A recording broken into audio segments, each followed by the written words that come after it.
Hello and welcome. Today I'd like to discuss a couple of options available to the specifier community as well as to the installers if they're involved in a decision-making process. Not specifically, the title here is going to be the bedding medium for an impervious surface. Most often it's going to be concrete as your impervious surface, but with that, because of undulations and concrete finishing and things like that, 𝐦𝐨𝐫𝐈 does have a spec of 1 inch of bedding material here, torpedo sand, your ASTM C33, all right, as a good option, best practice if you will. Certainly that is a good option that many specifiers have used in the past and had good success with. However, what I'd like to discuss in relationship to that is here with the bedding chip that we use, the ASTM number 8, still giving us the same performance, meaning a medium to accept that paver installation and run that compactor down, a leveling medium, all right, that we can use.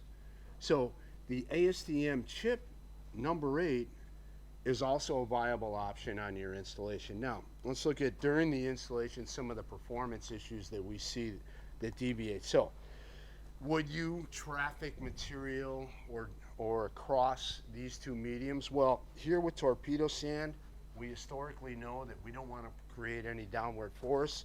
What we're doing is taking that level medium and moving that laterally. Here with the chip, unless I rotate my foot, I don't have that same effect. So I like the stability basically here because it's angular, because it's the right gradation to be able to achieve that. Some of the other things that we're going to see long-term performance now is how that affects lockup and things like that. So here, what I'd like to do in showing you that is run our plate compactor over this installation here, all right, between the sand and as well as the chip.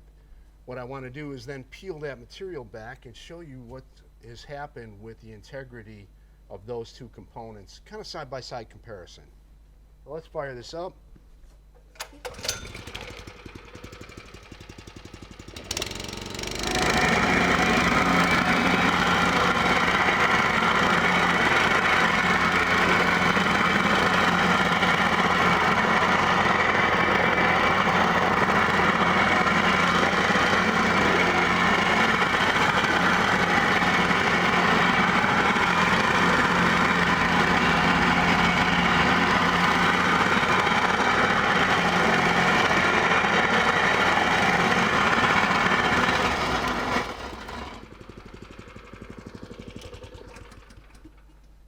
Roller compactors are great because they'll allow you that opportunity. I could actually idle that down and run directly over concrete, but anyways, here the purpose of that is to kind of show you what's happening here as far as the performance of these two components.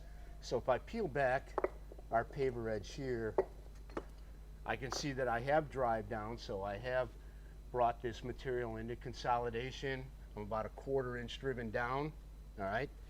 But over here, if I look at our bedding sand, now you purists are looking at lippage and basically lockup. So what we're starting to see is some shadows here of that sand.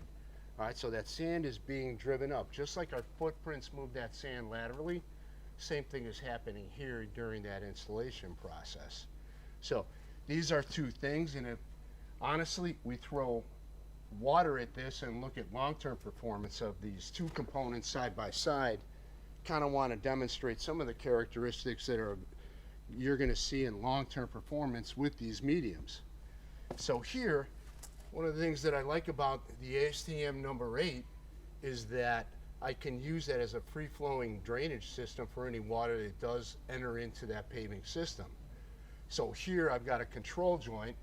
Every concrete installation on subbase is going to have a series of control joints, typically about 10 feet on center, but I'll use that as a gutter system. So I love to punch my weep holes in the control joint at every 2 feet, all right? That basically is going to capture water at intervals of every 10 feet. Again, almost its own gutter system. With sand, we don't really have that characteristic to be able to free flow water through that.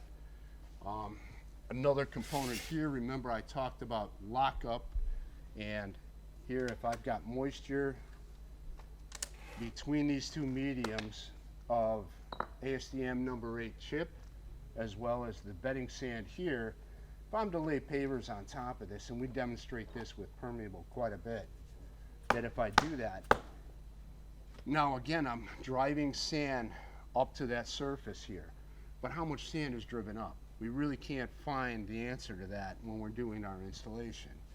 So I'd rather over here take it to that chip, drive that down through compaction. Now what I'm counting on is my bedding, or excuse me, my joint sand to basically come down and lock down into that bedding medium. So that's not going to happen once I'm driving sand up here.